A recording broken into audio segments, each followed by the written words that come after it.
Chers amis, bonjour et bienvenue dans Épiscorama avec Monseigneur François Touvet, évêque de Châlons.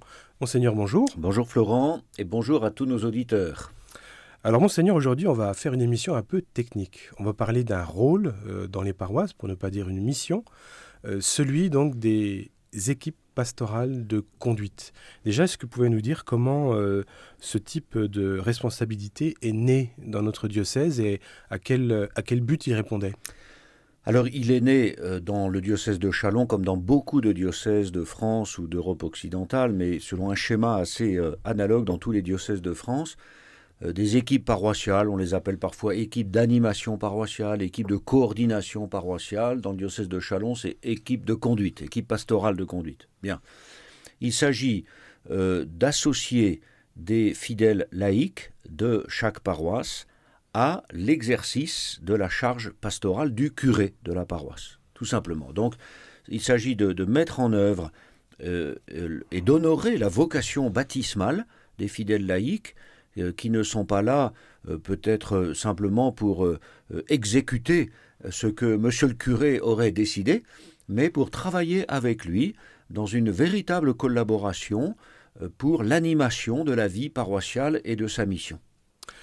Alors, quand dans une paroisse il n'y en a plus, c'est le signe de quoi ? Qu'est-ce qui peut expliquer, par exemple, qu'il y ait des vides ?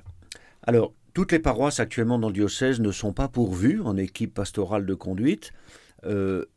Pourquoi ?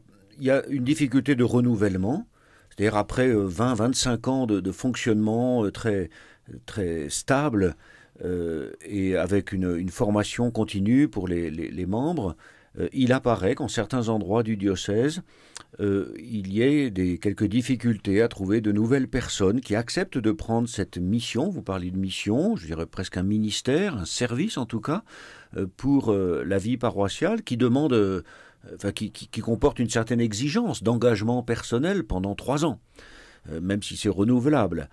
Et donc une difficulté pour trouver des personnes après que toute une génération se soit dévouée de façon tout à fait remarquable dans ce service.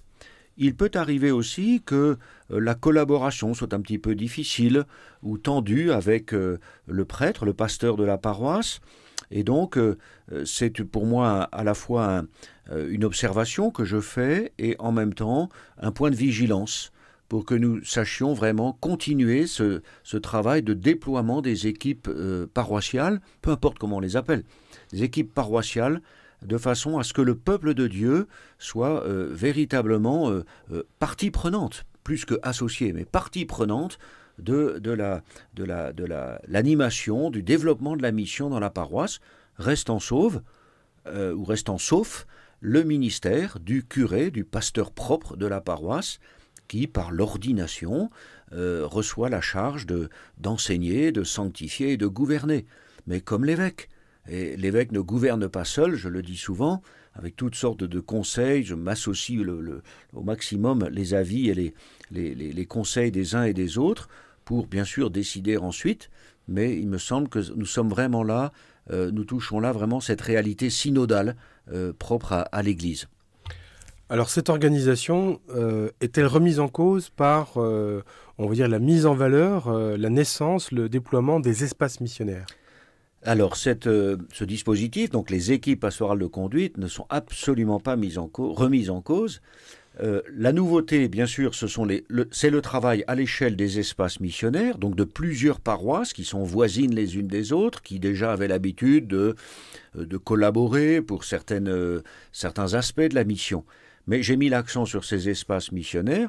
Il est vrai, parce que nous manquons considérablement de prêtres pour être pasteurs des différentes paroisses. Donc, les espaces missionnaires avec, là où c'est possible, une équipe de prêtres qui s'organise elle-même selon le droit de l'Église. Mais pour autant, je l'ai bien dit et je le redis, les équipes pastorales de conduite sont appelées à être pérennisées, même si certaines adaptations pourront apparaître pour faciliter un peu cette mise en œuvre de la mission et de la collaboration entre les paroisses d'un même espace missionnaire. Et alors pour faire partie d'une équipe pastorale de conduite, alors je pousse un peu, 10 ans de présence, 50 théologie, non. Qu'est-ce qu'il faut comme formation ou comme profil? Non, mais peut-être que nous accueillerons d'ailleurs de nouveaux profils dans les années qui viennent. Et je pense à des adultes qu'on appelle quelquefois des recommençants, des jeunes convertis qui redécouvrent le chemin de la foi, le chemin de l'Église. Alors non, il n'y a pas besoin d'être surdiplômé en théologie, simplement une qualité de cœur, d'engagement et une vision un peu d'ensemble de la vie de la paroisse.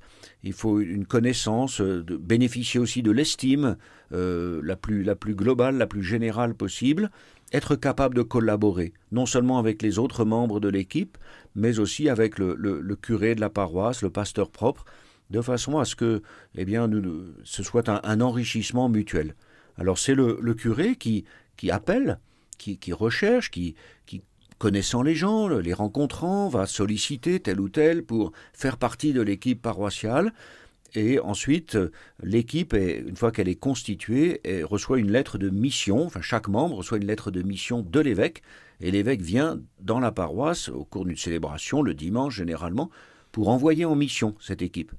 Alors actuellement, il y a quelques difficultés en certaines paroisses, des membres qui ont dû arrêter pour telle ou telle raison, donc l'équipe se trouve un peu atrophiée, et il faudrait prévoir un renouvellement partiel. D'autres paroisses sont vraiment en recherche, et je le redis aux fidèles laïcs du diocèse, je le redis aux prêtres aussi qui sont en charge des paroisses, je compte sur cette collaboration, et je demande que partout, bien sûr, on essaye de mettre en œuvre toutes ces équipes, donc pour soutenir l'effort missionnaire et accompagner d'ailleurs le déploiement du projet qui est donné au diocèse. Au niveau diocésain, ces équipes pastorales de conduite, qu'est-ce qui est fait pour les rassembler, les former, les motiver ? Alors, il y a deux personnes laïques qui sont chargées, avec l'aide du père Marc Aymar, vicaire général, d'accompagner les équipes pastorales de conduite dans leur constitution, et puis aussi pour leur offrir un peu des temps d'évaluation et donc de renouvellement, de formation aussi sur la réalité de l'Église. Et puis il y a surtout un rendez-vous annuel, la récollection de tous les membres des équipes de conduite, qui est animé, prêché par l'évêque, et c'est vraiment pour moi un des plus beaux rendez-vous dans mon ministère d'évêque, ces journées où j'ai toujours senti un engagement très très profond de ces personnes qui sont membres des équipes de conduite. Vous savez, on les appelle les veilleurs. Alors les veilleurs parce qu'il y a la mission d'enseigner, la mission de célébrer, la mission de servir. Bon, eh bien ces veilleurs, ils s'engagent à veiller à ce que dans la paroisse, l'enseignement de la parole de Dieu et de la foi soit assuré, de veiller à ce que la célébration du mystère chrétien soit assurée, et de veiller à ce que toute la communauté soit attentive aux plus pauvres au cœur du monde. Ils ne sont pas chargés de tout faire. C'est pas parce qu'on est veilleur pour la partie de la célébration, pour célébrer, qu'on est chargé de tout organiser, de choisir les chants de la messe, d'animer les chants à la messe, etc. etc. Donc je crois que c'est vraiment une belle mission de veilleur pour que toute la communauté soit en route dans ce sens-là. Alors on parle de veilleur, du célébrer, etc. Enfin, quels sont les rôles ? Alors il y a enseigner, célébrer et servir. Alors, veilleur, dû célébrer, dû témoigner, etc. En français, ça peut se discuter. À l'oreille, ça fait un petit peu curieux. Mais en tout cas, ce sont les 3 points, les 3 dimensions de la mission du Christ, telle qu'il l'a confiée à son Église, telle que la reçoit l'évêque. L'évêque est chargé d'enseigner, de célébrer, et de gouverner dans un esprit de service. Donc, on garde ces 3 mots, témoigner, célébrer et servir. Donc les charges sont réparties comme cela dans l'équipe, mais pas de façon complètement étanche. C'est un travail d'équipe. Et puis il y a une personne qu'on appelle l'intendant, qui est chargé de veiller à tout l'aspect matériel d'organisation et d'offrir les moyens, c'est les locaux, tous les moyens au service de la mission. Donc une équipe de 4 généralement. Il y a aussi quelquefois quelqu'un qui peut être chargé justement de l'aspect de la communication. Mais ce n'est pas un modèle absolument intangible. Je crois que nous allons vers des adaptations selon les personnes disponibles et peut-être vers des collaborations entre paroisses. Il pourrait arriver bientôt que 2 ou 3 paroisses voisines, qui ont le même curé d'ailleurs, constituent une seule équipe, puisque la mission s'organise davantage à cette échelle. Quel est le danger quand on est curé de paroisse et que personne ne dit oui et qu'on reste seul? Alors le danger, c'est le découragement peut-être. C'est de s'isoler dans sa charge de curé sans pouvoir s'appuyer sur la collaboration de fidèles laïcs et puis sans avoir un vis-à-vis avec lequel parler, avec lequel évaluer déjà des projets qui émergent dans son cœur de pasteur. Alors, quand je rencontre les prêtres, c'est l'occasion pour moi de leur redire qu'il faut toujours que les curés soient aussi des veilleurs pour appeler. Nous passons notre temps à appeler, à solliciter, à repérer les charismes des uns des autres pour que chacun apporte sa part à la vie de la communauté chrétienne. Donc, il faut que nous maintenions cet effort de vigilance et d'appel. Qu'est-ce qu'on peut dire à quelqu'un qui aurait peur de ne pas y arriver, de ne pas avoir assez de temps On a toujours peur à la veille de s'engager. J'en ai fait l'expérience moi-même.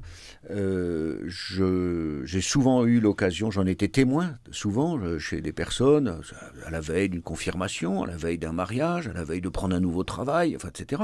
Donc on a toujours peur. On se croit toujours incapable ou pas à la hauteur de ce qui va nous être demandé.